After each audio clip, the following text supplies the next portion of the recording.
Now we have seen how to actually get to these results here very quickly using data analysis, ANOVA single factor on Excel. I'm going to show you something else. Some questions that you may get faced with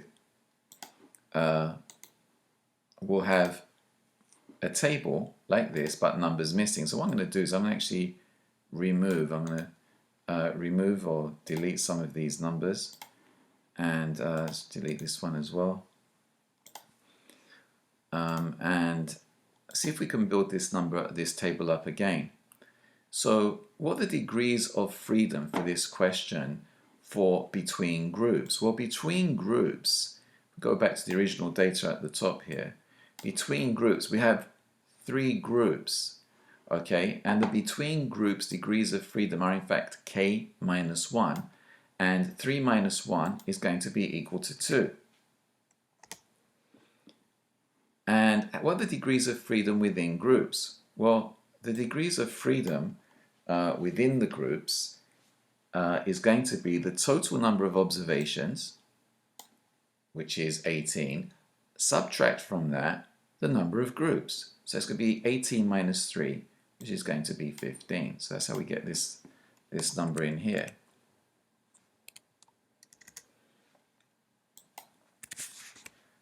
Okay, so once we've got the sum of the squares for between groups and the degrees of freedom, the average or the mean of those numbers is you divide those numbers out. So it's going to be this number divided by this one in here. And you see this matching up with what we have up above. How about this number, the mean square for within groups? Again, that's going to be this number divided out by this number in here. And it comes to 1.223 as we have above. The test statistic is just going to be the ratio of these two numbers. So it's going to be this number divided by this one in here, same as we have above. And before we move across, this number in here is going to be the sum of the two numbers above, and again matching up, and the number in here is going to be the sum of these two. 2 plus 15 is 17. And what else do we have?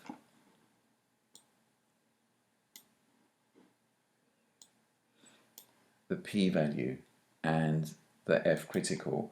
Well, let's do f critical first. Do you remember what that was? That was equals f dot inverse, and we're going to use f dot inverse dot right, and we're going to put alpha in there, which for this question was 0.05, and then they want the degrees of freedom 1 and degrees of freedom 2. The degrees of freedom 1 and 2 are the 2 and the 15, so it's going to be 2, 15, and that's going to give us the f critical from above, and the p-value that we're going to use f dot dist dot right equals f dot dist dot right, and we're going to put in first of all the test statistic, and the test statistic is the f. It's the f test statistic, and we're going to have the degrees of freedom, which are again 2 and 15, and it does make a difference the order that you put these in. If you put 15 and 2,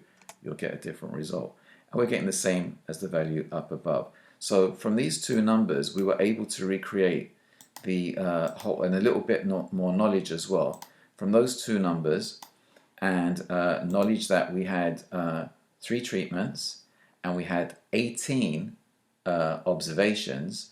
That's how we got these two numbers. This is 3 treatments minus 1, k minus 1, and this is the number of observations 18 minus the number of treatments 3 gives us the 15, and the sum of these is 17. 17, if I add 1 to whatever number is here, it tells me the total number of observations. So we've recreated the table from those two numbers and a little bit of knowledge about the data that we had before us. And once I'm faced with this information, and I can get that very quickly from Excel, I can very quickly come to a result.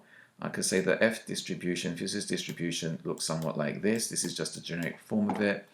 I know that the do not reject region is to the right over here somewhere, so we can just put the do not reject H0 over here. and we're going to put the reject region to the right hand side. Now this is the same for everything. Whenever we do an ANOVA test, it always has a test that looks just like this, and it's going to be the critical value in the test statistic. And remember, the test for an ANOVA is always the null hypothesis is that the means are all equal. In this case, for this question, we had 3 means, but you can have 4 means or 5 means or however many means.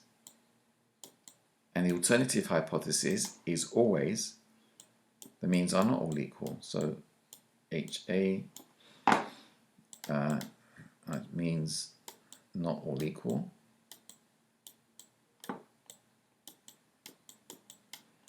And remember, not all equal doesn't necessarily mean that they're all different.